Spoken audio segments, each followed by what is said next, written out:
Hi everyone, I wanted to make a video on the current setup of my university Filofax. I've made a video on this before and it's changed a lot since then because I'm now in the middle of my dissertation, so it's got a lot more interesting stuff in here, a lot more organisation systems I suppose, and I wanted to show you what it was set up like at the moment. So this is my A5 Kindle Filofax in brown. It's very rugged, very hard wearing, and I don't mind if it gets scratched and stuff because it really looks good with the scratches almost. I mean, there's a big line there, there's some dents here, and I don't really mind. It's very hard wearing. It's fantastic. I don't know if you remember this, but I modified the pocket layout a bit by cutting across these pockets here and across the big pocket to turn them into secretarial pockets so that they're more functional for me, so I can keep my square post-its and things like that in there. Keep a few bits of paper in the secretarial pocket, but not much. And then all of the inserts in here are custom made except for the Dodo Pad inserts, which I'll show you, and they're all very practical except for the Dodo Pad inserts.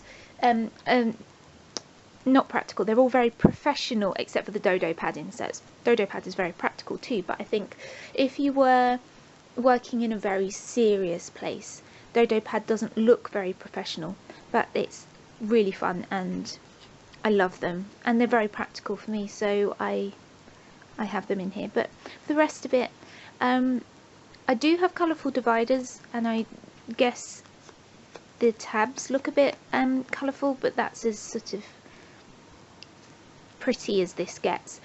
It's not meant to be a pretty planner. My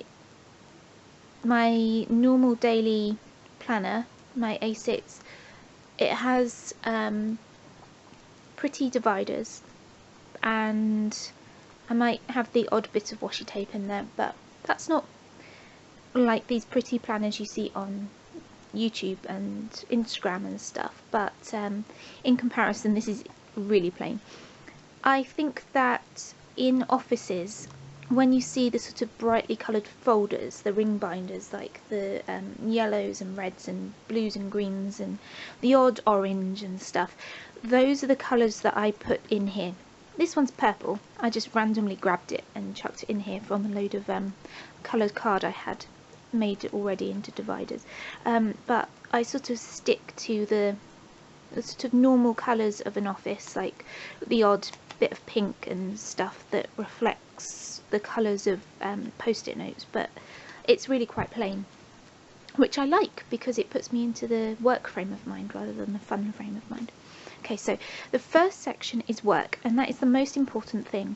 This was my third section before, and notes was up front when I was having lectures, so I was using the notes section every single day for lectures, and the work section for planning essays, but not all the time because I also used my computer. But now I'm doing my dissertation, I'm using the work section primarily, so I've moved that to the front. So that's just an old thing that I haven't moved. So first section of that section is organisation. I use these little post-it paper tabs, which are great. They're a bit flimsy. They're stronger than normal paper, but you can easily replace them when they become a bit used. So I've got a to-do list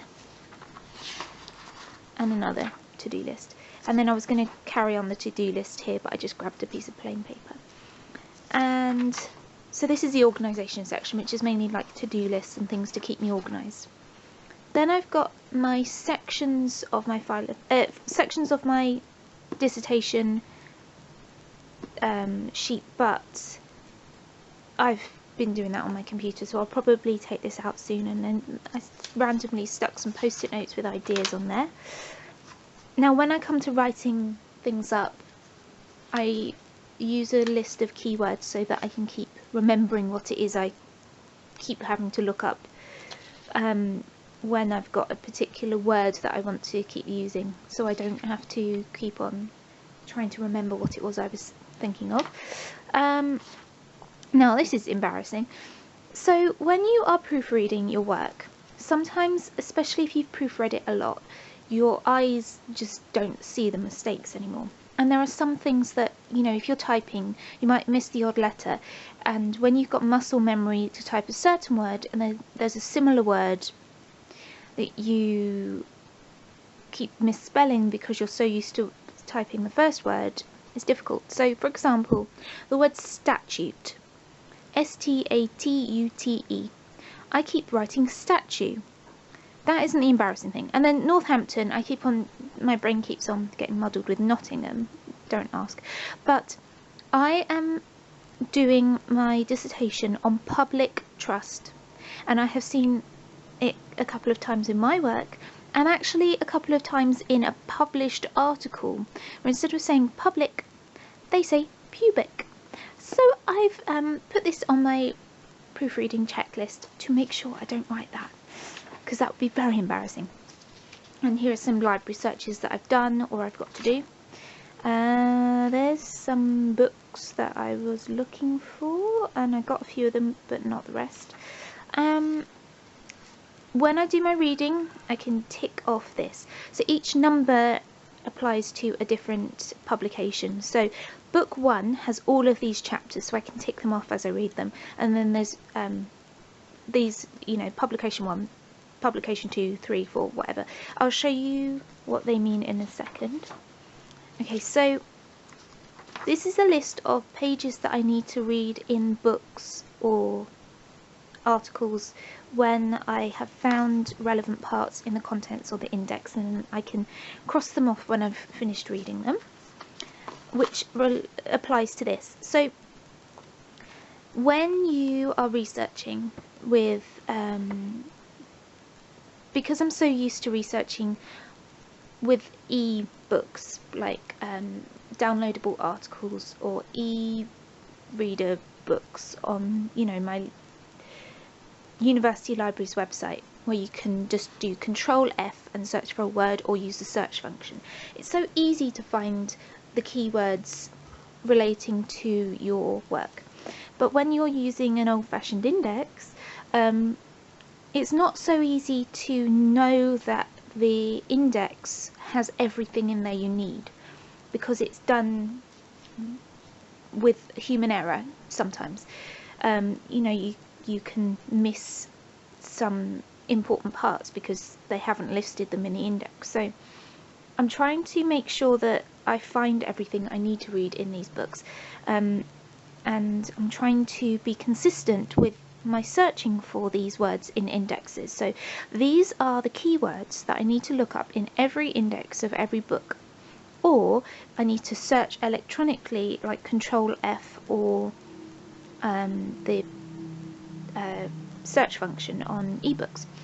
So these are all the words that I need to look for in the index, and then I tick or cross when they are in that book, so that I know that it's not in there, or I know it is in there, and I have then got to write on this list what pages they are on in that book, and so that I can go and read them and tick them off when I've finished. And then these numbers match to, that's just that again, there's some books I want to get. These numbers match to here. So I developed this myself. It's really hard to peel them apart. Okay, so this is a list of books and a place where I can write some brief notes about the books and say whether they're relevant and say whether I've read them and used them in my work. So it's really quite a complete, thorough way of me knowing what's happening with the publications that I've got to read. So I list them all according to number. So these are the chapters within this book, which is why this is 1 and this is 1.1, 1.2, and then the introduction is just 1A. I can then write some I write the full bibliographic reference in this section, and then the subsequent bibliographic reference in this section, because I use footnote referencing. So when you're using footnote referencing, you always use the abbreviated reference until you finish the work and come back and check your references, and then you put in the first reference to that publication is the full reference. That's the way I do it, because I don't know if I'm going to put another reference to it preceding, so I always come back and put in the full reference afterwards, and then this is the same as the reference you'd put in your bibliography. So it's really good to have these, because when you're writing up your bibliography or your references and you're right at the end of your research and you're exhausted and you've got like a few days to finish and you've got to check your references and it's a nightmare, you want a system where you have got everything written out the way you need it, so that you don't have to look up the bibliographic references. So that's why they're numbered. So that's all subsequent to publication 1, but then for the rest of them there's 2, 3, 4, blah blah blah.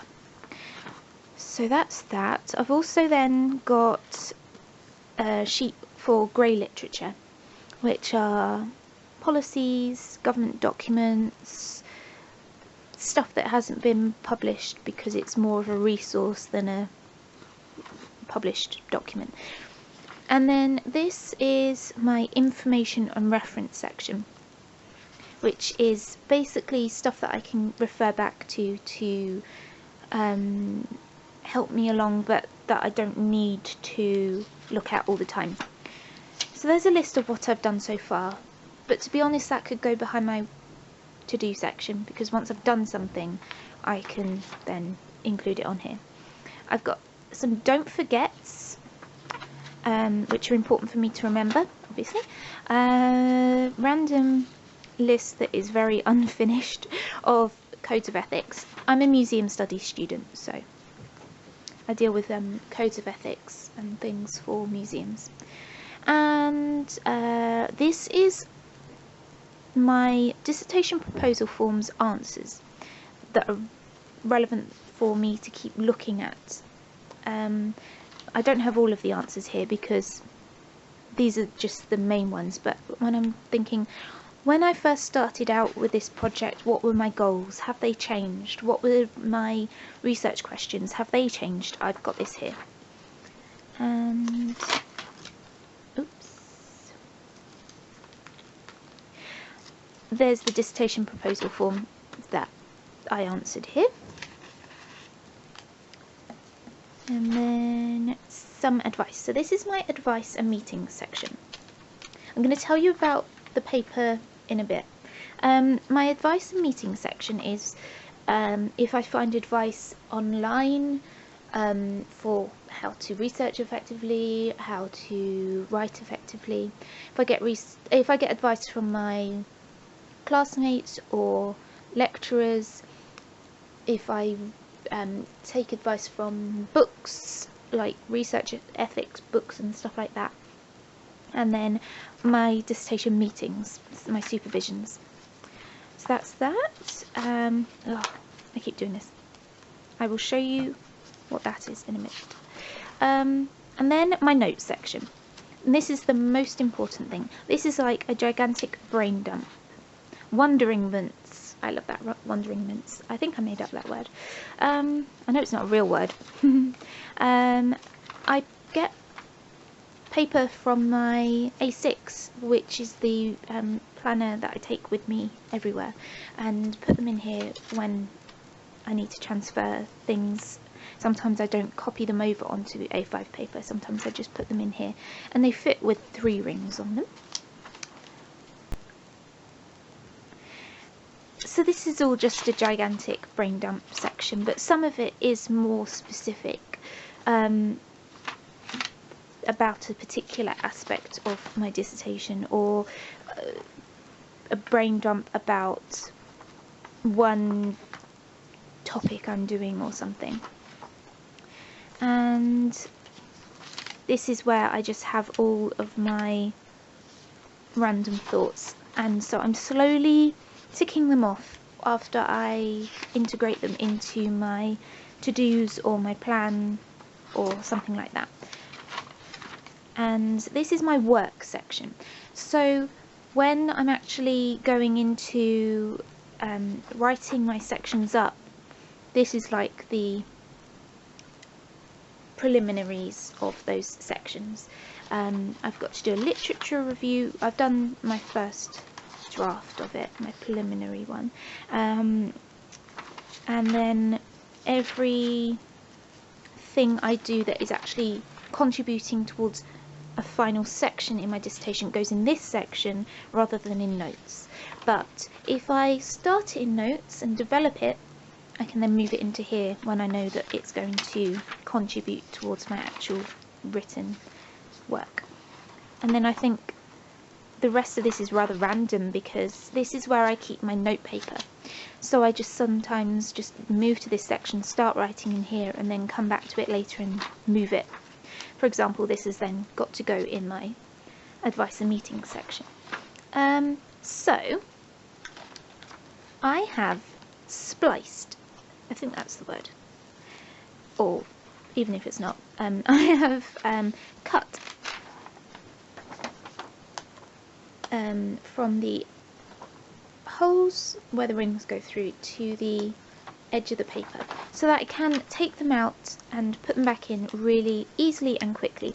And this is really good because I can take something out quickly without having to open the rings, without having to keep moving things and disturbing things, and put them back.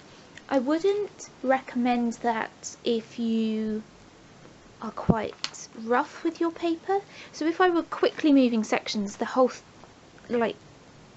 well, not the whole lot would come out, but a few pages might fall out. You often find that one of the holes has come dislodged. But if you are moving pages a lot and don't want to keep on either opening and closing the rings all the time, or don't want to have to keep moving the paper while the rings are open, which is even more annoying, it's really useful for actually quickly being able to move paper. But you have to be careful with it because it's easy to damage the paper. It's easy to bend the two sides on either side of the ring holes, and then you have to either rewrite it or put some tape or washi tape or ring reinforcers on it, and that can get annoying because it can bulk up your planner. So it's a choice. I've done it with every single sheet in here, which is working for me so far, but I may regret that in the future. And then this is my organisation section, which is mostly my Dodo Pad. So I said earlier that the Dodo Pads really work for me, and you can see how I use it. So I also have my main planner, which is my A6, and I'm going to do a video on how I use that, so I will talk more about the Dodo Pad then. But the first column is today, so it's any appointments that are related to my research in that column. It tells me how busy I will be on work that day. Then I've got these two columns I use together for to-dos. Sometimes I only write in one box at a time and then move over, or sometimes I write across the two boxes. Then the fourth box is focus, but I might either move that to the fifth box or use both the fourth and fifth box for that. And this is what the main thing I should be doing that day. So I usually fill in this column before I fill in the to-dos. Unless I have a specific to-do I know I need to do, I usually fill in the focus column at the start of the week, so that I know this is the general thing I need to focus on this whole week, and then write the specifics in here as I come to them. And then this fifth column I don't really like. It's IIHT, if I have time, which is sort of like, if I finished all this I can do that, but I never get around to that because I'm always so busy. So I don't know if I'll stick to that. And then this is future weeks of Dodo Pads. So they're really working for me. But as you can see, they're fun, they're colourful, they're not necessarily professional looking. So that's why I said they're not very professional. When I said they're not practical, I misspoke. I meant they're not professional, but they're very practical. They're fantastic. I love them. So there we go. I will do a video on my planner, on my actual A6 everyday carry normal planner in the near future. So thank you for watching. Bye.